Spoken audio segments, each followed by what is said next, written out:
లొట్టపీస్ case వాడొక లొట్టపీస్ ముఖ్యమంత్రి పీకేదేమి లేదు. అదో లొట్టపీస్ కేసు వాడొక లొట్టపీస్ ముఖ్యమంత్రి పీకేదేమి లేదు. కాబట్టి మీరెవరు ఆ మాట మాట్లాడవచ్చు.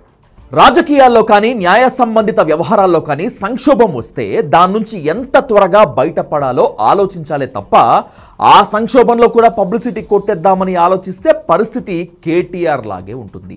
ఈ కార్ రేస్ వ్యవహారంలో సుప్రీంకోర్టు తీర్పుతో కేటీఆర్ నిండా మునిగిపోయారు.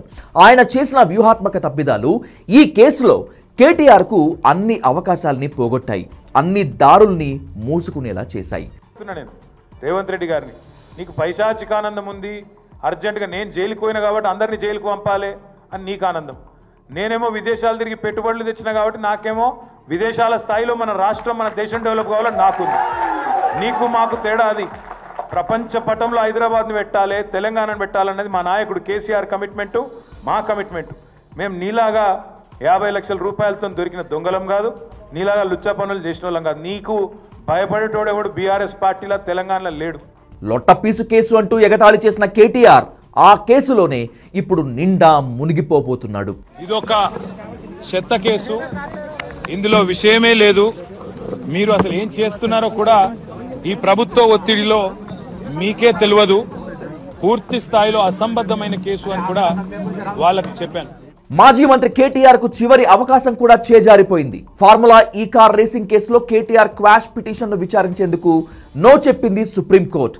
ఈ కేసులో అన్ని దారులు మూసుకుపోవడంతో ఇక కేటీఆర్ అరెస్ట్ తప్పేలా లేదు. ఫార్ములా ఈ కార్ రేసింగ్ కేసులో మాజీ మంత్రి కేటీఆర్ A1గా ఆయనపై కేసు నమోదు చేసిన ఏసీబీ 54 కోట్ల రూపాయల ప్రజాధనం దుర్వినియోగంలో కేటీఆర్ పాత్ర కీలకమని పేర్కొంది.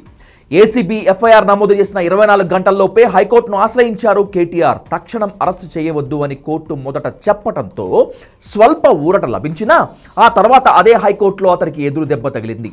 ఇవాళ హైకోర్టులో మాకు తీర్పు కేవలం క్వాష్ పిటిషన్ కొట్టేసినారు. దానికే కొంతమంది ఎంత సంతోషపడిపోతున్నారంటే కాంగ్రెస్ వాళ్ళు ఏదో నాకు ఉరిశిక్ష చేసిండ్రు, లేదా నేరారోపణ అయిపోయింది, రుజువు అయిపోయింది, మొత్తం కేసే అయిపోయింది అని చెప్పి సంకల్ గుద్దుకుంటా ఉన్నారు. ఆ సన్నాసులకు నేను చెప్పేది ఏంటంటే ఇది స్టార్టింగే, ఇప్పుడేం తాగమైతే ఎట్లా?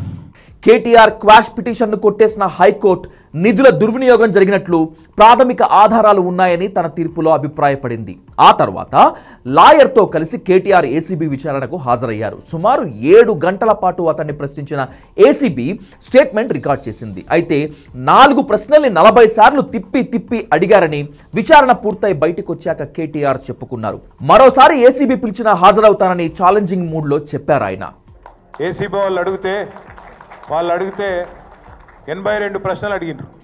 కాకపోతే పాడిందే పాటరా అన్నట్టు అడిగిందే మళ్ళీ అడుగుడు తప్ప కొత్త విషయం ఏం లేదు. వాళ్ళకి ఏంటంటే పాపం రేవంత్ రెడ్డి బల్మీటికి ఒక కేసు పెట్టించిండని వాళ్ళకు కూడా అర్థమైంది. వాళ్ళు కూడా ఇబ్బంది పడుతున్నారు వాస్తవం చెప్పాలంటే, ఎందుకంటే కేసుల విషయం లేదు వీడికెళ్ళి. అయితే ఏసీబీకి హాజరు కాకముందే హైకోర్టు తీర్పు రాగానే నిమిషాల్లో దాన్ని సుప్రీంకోర్టులో సవాలు చేశారు కేటీఆర్. అత్యవసరంగా అదే రోజు కేటీఆర్ క్వాష్ పిటిషన్పై వాదన వినాల్సిన అవసరం లేదని సుప్రీంకోర్టు వాయిదా వేసింది. ఇప్పుడు సుప్రీంకోర్టులో జస్టిస్ బేలా త్రివేది బెంచ్ విచారణలో కేటీఆర్ క్వాష్ పిటిషన్ అంశం 4 నిమిషాల్లోనే ముగిసిపోయింది. ఫార్ములా ఈ కార్ రేసు విచారణ ప్రాథమిక దశలోనే ఉన్నందున ఇప్పుడు జోక్యం చేసుకోలేమని స్పష్టం చేసింది సుప్రీంకోర్టు. ఎఫ్ఐఆర్ ను క్వాష్ చేసేందుకు ఎలాంటి గ్రౌండ్స్ కనపడటం లేదన్న జస్టిస్ బేలా త్రివేది ధర్మాసనం పిటిషన్ విచారణకు నిరాకరించింది. పిటిషన్ను డిస్మిస్ చేస్తామని బెంచ్ పేర్కొనడంతో దెబ్బకి విత్డ్రా చేసుకుంటామని కేటీఆర్ లాయర్ చేతులెత్తేశాడు.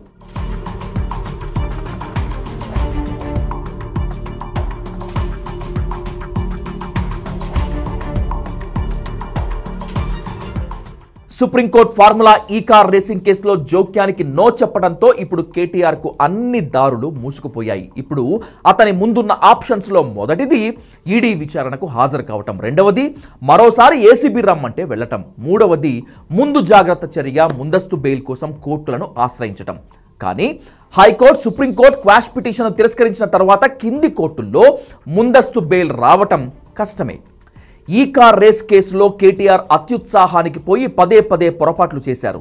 ఈ కేసు ద్వారా తన మైలేజ్ పొందాలని అనుకున్నాడే తప్ప ఎక్కడా సీరియస్గా వర్క్ చేసినట్లు కనిపించదు.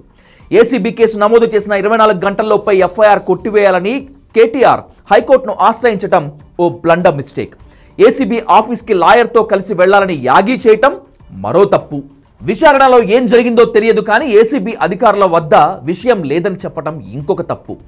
వారు మళ్ళీ ఎన్నిసార్లు పిలిచినా ఎప్పుడు పిలిచినా తప్పకుండా తిరిగి వస్తానని కూడా చెప్పాను.